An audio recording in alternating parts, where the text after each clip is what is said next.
नमस्कार दोस्तों, मैं मुकेश कुमार सैनी आज आप लोगों के लिए लेके आया हूँ अध्याय नंबर 4 के कुछ महत्वपूर्ण क्वेश्चंस। तो चलिए शुरू करते हैं आज का वीडियो। आज का पहला सवाल है, माँ के दूध में पाई जाने वाली प्रतिरक्षी का नाम बताइए।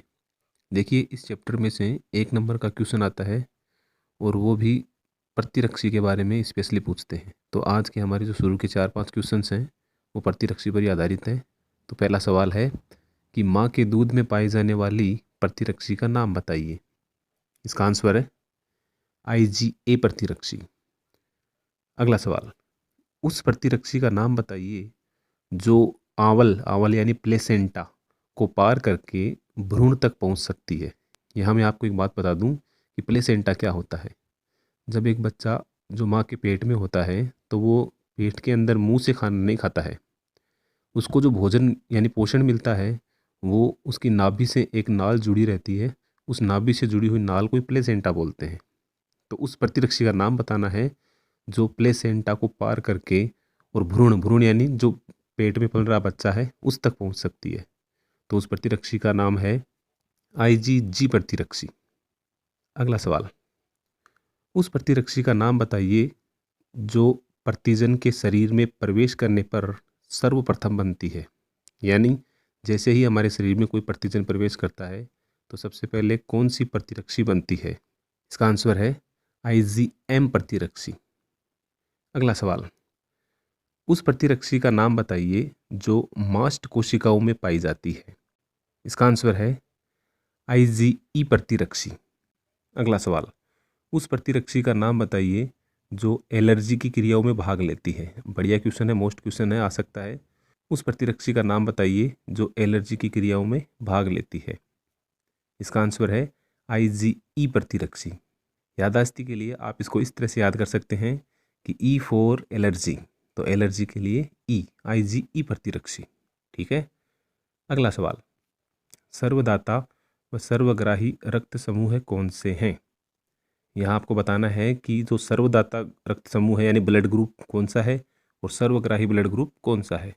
इसका आंसर है O रक्त समूह है सर्वदाता कहलाता है, जबकि AB रक्त समूह है सर्वग्राही कहलाता है। O को सर्वदाता क्यों कहते हैं, इसका कारण ये है कि O रक्त समूह वाला व्यक्ति प्रत्येक व्यक्ति को अपना रक्त दे सकता है, जबकि AB रक्त समूह वाला व्यक्ति सभी से रक्त ले सकता है। इसलिए O को सर्वदाता और AB को सर्वग्राही रक्त समूह कहते हैं। अगला सवाल, RH कारक की खोज किस बंदर में की गई थी। एक बंदर का नाम बताना है जिसके अंदर RH कारक की सबसे पहले खोज हुई थी। तो इसका आंसर है मकाका रीसस नाम का बंदर। देखिए, बड़े काम का बंदर है, 1 नंबर दिला सकता है आपको। तो इसका नाम याद रखना है मकाका रीसस बंदर। अगला सवाल, प्रतिरक्षी जिसको हम इंग्लिश में एंटीबॉडी कहते हैं, प्रतिरक्षी किस प्रकार का प्रोटीन है। इसका आंसर है प्रतिरक्षी गामा ग्लोबुलिन प्रोटीन होता है। बढ़िया क्वेश्चन है, आ सकता है कि प्रतिरक्षी किस प्रकार का प्रोटीन है, गामा ग्लोबुलिन प्रोटीन। अगला सवाल, गर्भ रक्ताणु कोरकता रोग के उपचार हेतु माता को 24 घंटे के भीतर कौन सा टीका लगाया जाता है। ये गर्भ रक्ताणु कोरकता रोग क्या होता है, इसके बारे में जब आप पूरा चैप्टर पढ़ोगे तो आपके समझ में आ जाएगा। अब आपको यहाँ ये बताना है कि इस रोग के उपचार के लिए माता को 24 घंटे के अंदर अंदर कौन सा टीका लगाया जाता है। तो इसका आंसर है प्रति IgG का टीका, जिसको अंग्रेजी में एंटी IgG भी बोल सकते हैं। यहाँ मैं आपको बता दूं कि इसका दूसरा नाम भी होता है एंटी RHD, यानी इसको आप एंटी RHD भी लिख सकते हैं। और इसी को हम रोहगम प्रतिरक्षी भी कहते हैं। यानी 3 नाम हो गए, एंटी RHD, रोहगम प्रतिरक्षी और एंटी IgG। तो तीनों में से कुछ भी आंसर लिख दोगे वही सही माना जाएगा।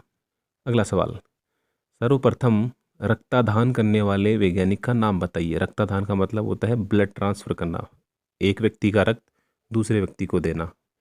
तो यहाँ आपको बताना है कि सबसे पहले किस वैज्ञानिक ने रक्तदान किया था।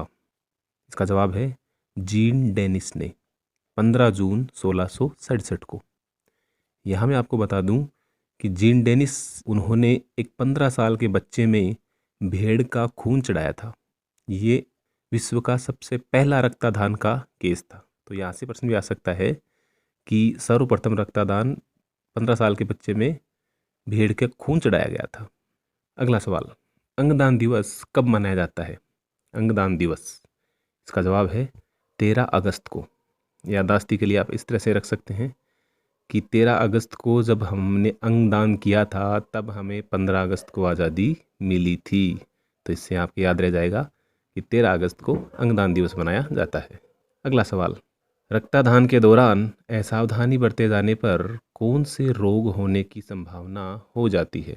यानी कि जब एक व्यक्ति का खून दूसरे व्यक्ति को चढ़ा दें और उस समय गलत खून चढ़ा दें तो कौन से रोग होने की संभावना होती है? तो इसका आंसर है HIV फर्स्ट हो सकता है, HIV सेकंड हो सकता है, HTLV फर्स्ट हो सकता है, HTLV सेकंड हो सकता है, हेपेटाइटिस B हो सकता है या हेपेटाइटिस C हो सकता है। तो लगभग 6 नाम बता दिए। इनमें से आधे नाम भी अगर आप एग्ज़ाम में लिख दो तो आपको पूरे नंबर मिल सकते हैं। तो दोस्तों, वीडियो कैसी लगी कमेंट करके ज़रूर बताएं। धन्यवाद।